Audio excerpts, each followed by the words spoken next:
Good afternoon. My name is Mark Schofield. I'm VRE's Chief Financial Officer. I'm joined here today by Alex Buchanan, who's VRE's Budget Manager. Hello.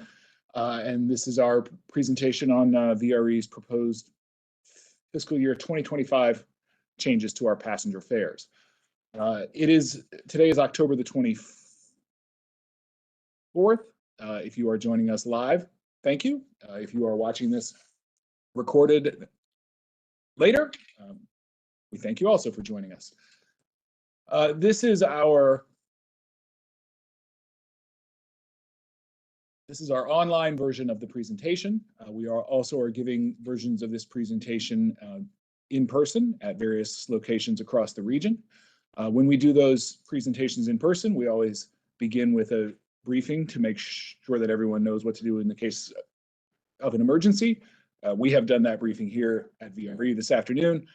Wherever you are listening to this presentation, please just make sure that you know what to do in the case of an emergency. I will hand the clicker over here to Alex in just a moment. He will go through a high-level review of the proposed or the preliminary budget for fiscal 25 for VRE, and then I will talk a little bit in more detail about what the proposed changes are to the fares. Then at the end, we will give you information about how you can give your public comment to the operations board, and then we will close the presentation. So with that, I will hand it to Alex. Thank you, Mark. So we'll start with a review of the annual budget cycle here at VRE. In July, we typically present a list of key issues looking forward to our operations board. And then in September, we present them with our preliminary budget. As part of the preliminary budget for fiscal year 25, we have proposed a fare increase. And that leads us to where we are now in October, which is our public hearings on that fare increase, where our riders and the public get to present their comments and feedback to our board. In December, we will present a final balanced budget to our board that will also take into consideration the comments at events such as this. And then in January, the board will send the budget to our commissions for final approval. So to start off, let's talk about what VRE is known for. We take great pride in operating safe service for our riders and for our employees. We take pride in high customer satisfaction. We typically get very good grades in our annual surveys. We want to provide our riders in the region with quality service, reliable service, and we have good, strong partnerships with our host railroads, since VRE operates on tracks that we do not own.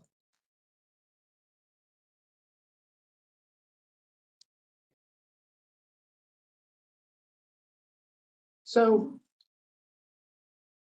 just to give you an overview of our operations, we are primarily a commuter-focused operation at current, operating in peak hours and peak directions, getting people into the Northern Virginia, DC region. We operate 16 trains each on both the Fredericksburg line, running from Spotsylvania north to Union Station, and on the Manassas line, operating from Broad Run and Manassas into Union Station in DC. We have access agreements with the host railroads, CSX, which owns primarily the the Fredericksburg line, excuse me, Norfolk Southern, who owns the Manassas line, and Amtrak, which owns the tracks and Union Station in Washington, D.C. We have contracted operations and maintenance services with Keolis Rail Services of Virginia, and they handle train operations and the mechanical operations for maintaining our equipment.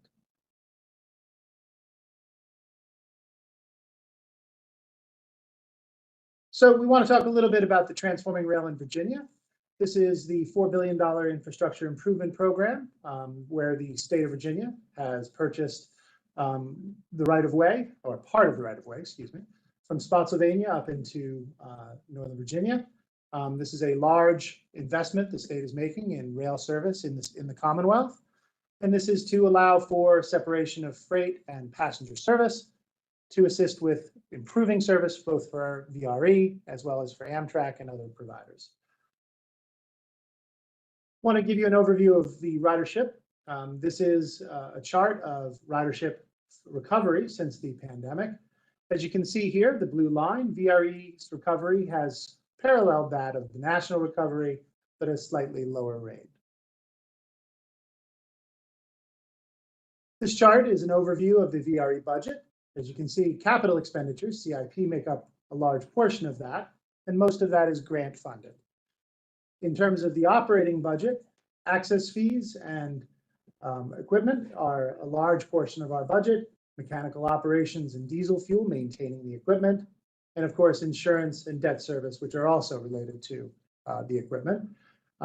Staff salaries and all other departmental costs are relatively small portions of our budget, but are key in terms of our budget creation each year. So operating costs are primarily driven by the service that we operate, the number of trains and how frequently we operate those trains. It is not driven by ridership or by other factors. It's predominantly how many trains we run operate each day. Service levels, including the proposed Saturday service that Mark will talk about here shortly, are part of that for the fiscal year 25 budget. And inflation and contractual escalations are part of what drive the cost increases year to year. Most of our major contracts are driven by inflationary metrics like Consumer Price Index, CPI, or the Association of American Railroads, the AAR. Since our last fare increase in fiscal year 20, inflation has been close to 20% cumulative. And that's really a big part of why we have proposed the fare increase for fiscal year 25. The costs have escalated and the revenues have not kept up to this point. And so it's time now to look at opportunities to increase fares. And also, we're also looking at an increase to the jurisdictional subsidy as well. So we're spreading that revenue around. In that time as well, just as a note, the federal transit benefit has increased 15% from $260 to $300 maximum benefit. And we believe it's likely to increase again. So we feel the effect on certainly the riders who receive that subsidy will be minimal. And now I'll hand it back to Mark, who will talk about the Saturday service and the fare changes. Thank you, Alex. Yes, so these are really sort of the two highlights of the proposed budget that we have for next year. One, as Alex mentioned, up to this point in VRE's history, we have been predominantly a weekday, peak hour, peak direction provider. But after discussions with our board, discussions with our partners, and also gathering feedback from the public, we are looking at initiating service on Saturdays beginning next year. So I'll talk a little bit about what the concept is there, and then potentially what we might charge passengers for that new service. And then I will talk about what the other proposed changes are that we have to the fares, and then a little note on our Amtrak Step Up program, which has been on hold during the pandemic, but we are also looking to bring that back relatively soon. So our concept for Saturdays right now is that we would provide 3 round-trip trains on each line. So that's 3 on the Manassas line and 3 on the Fredericksburg line, with the trains going northbound in the morning into Washington, D.C., and then coming southbound in the afternoon or evening. We are, because this is new, because we don't know exactly how many people would necessarily ride the new trains, we're looking for the most cost-effective way that we can deliver this and determine what the market is. We can do this now by essentially making lemonade out of lemons. Our weekday trains, in terms of recovering from the pandemic, still have a lot of room left on them. We have the ability to shorten those weekday trains. A lot of our trains are 8 cars right now. We could take those down to 6 cars. That would allow us to not have one conductor on each of those trains, and then we could reposition those conductors over to help run this service on the weekends.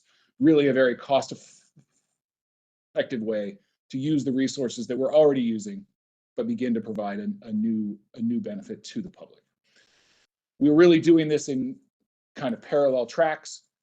We are working here on the finance side to make sure that the resources are there in the budget next year to do this, while the operations team is working with the host railroads, the other key stakeholders, in order to get the agreements in place to make this happen. All of this is contingent on the final approval with the host railroads. We don't have a specific proposal yet for what we would charge on the weekends. Right now, we are assuming that we would charge the same amount to the adult passengers on weekends that we would on the weekdays. But we anticipate watching, learning, and potentially revising that as we roll out the new Saturday service.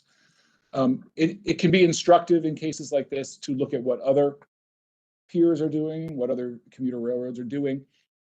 And it turns out that there is a pretty wide range of how other transit agencies handle weekends versus weekdays. There are ones that charge exactly the same amount.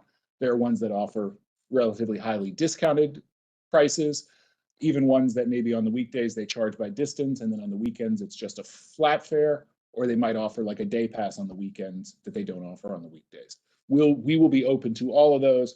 And if you do, you, the listeners, if you do decide that you want to make a public comment to the operations board, please feel free to comment on what you think that VRE should do as far as charging for the weekends. So here are the specific changes now that we are proposing to the passenger fares for next year. And there are 4 of them. The first one, we have been doing over the last year approximately, a promotional lower fare for trips within our zones 1 to 3. So those are the zones within Washington, D.C. and close in Northern Virginia. We have had a very positive reaction to that. Ridership has grown, and so we have decided that we do want to make that permanent. Given the additional ridership that we've had, we've seen actually a slight gain in revenue, even though we've lowered the price. So we think that will be positive for VRE and for riders. Number 2, and this is the primary one that impacts the budget, we're proposing to increase our base fares by 5%, and then we would keep the existing discount structure that we have on our multi-ride tickets, like our 10 trip and our monthly. Given our projections for ridership for next year, we assume that would give us additional revenue of approximately $1 million, and that because of the higher price, that we would lose about 100 riders per day. Relatively small impact relative to our overall projection of about 8 to 9,000 riders per day. Number 3, we're proposing to eliminate our weekly pass. This is a product that we've had for years, and a product that back in the old days that a fair amount of customers used, but even prior to the pandemic, this was a product that not too many people were using, and post-pandemic, the use of it has dropped off almost to nothing. Riders who know they're going to ride a lot tend to use the monthly pass. Riders who know they're going to ride but maybe not win, they tend to use the 10 trip. The weekly pass just kind of isn't the right product for many people. So we want to simplify the offerings that we have as much as possible. We're going to drop the weekly pass. We think that will have a very minimal impact both on riders and on the revenue that VRE gets. And then the last change, I think, is the one that we've already heard the most positive response on. We currently allow children 10 and under to ride for free, and kids who are in the range of 11 to 18 to ride on a discounted youth pass for half the charge. We are proposing to get rid of that youth discount and just allow all kids who are 18 and under to ride for free. We don't think that will have much of an impact on the weekdays. We do have a few kids who use VRE to ride to school in the morning, but we do think that will make our new proposed weekend travel to be much more attractive to larger groups and to families with children. This chart is just an example so that you can see what the actual dollar impact would be of a 5% increase in the fare. Just using a couple of examples. At the top is a real short ride from Woodbridge to Crystal City. The price of taking that one trip will increase from $8.55 to $9. You can see the other examples there using the 10 trip and the monthly. The biggest one there at the bottom a monthly trip from a zone 9 to zone 1, the increase in that ticket would be about $18. So I mentioned the Step Up program. So for those of you who may not be aware, if you already hold a multi-ride VRE ticket, like a 10 trip or a monthly, I'm describing what we had pre-pandemic. You were able to then buy what was called a Step Up ticket and ride on certain Amtrak trains that operate within the same area as VRE in order to get to your destination more quickly. This was originally designed more to provide additional capacity within the corridors during the peak periods, but also give riders some flexibility and give them some added choices. Prior to the pandemic, that Step Up charge, that is the amount paid by the rider, had reached $8 per ticket. And then the Step Up program during the pandemic was suspended. We have been working closely with Amtrak to bring the program back.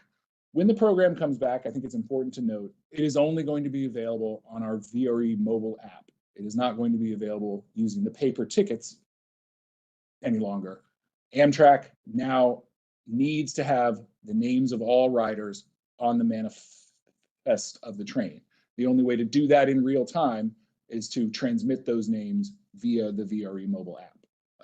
But we really have had great usage, great increase in usage of the VRE mobile app, especially in the post-pandemic times, and we think that a lot of people actually will be encouraged then to move over to the app in order to be able to take advantage of the Step Up program.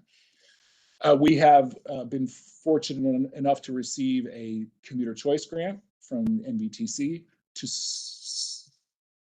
support this program and be able to bring down the cost of the Step Up ticket to the customer.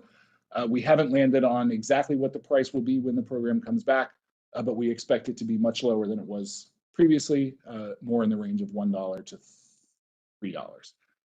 And if you, like with the weekends, if you want to give a comment to the operations board regarding the Step Up program, you can do that as well. So that's the end of the content part of the presentation. We very much want to encourage anyone who is listening to provide your comment. It will go directly to the operations board. They will be provided all the comments that they receive during this public hearing process. We have many different ways that you can give that comment. You can call at the number listed there. You can do it old school via mail with a stamp and an envelope to the address listed there. I think the way that most people choose to do it these days is to the email listed there, publiccomment@vre.org. And then even if you wanted to send it in by fax, you can do that to the number there as well.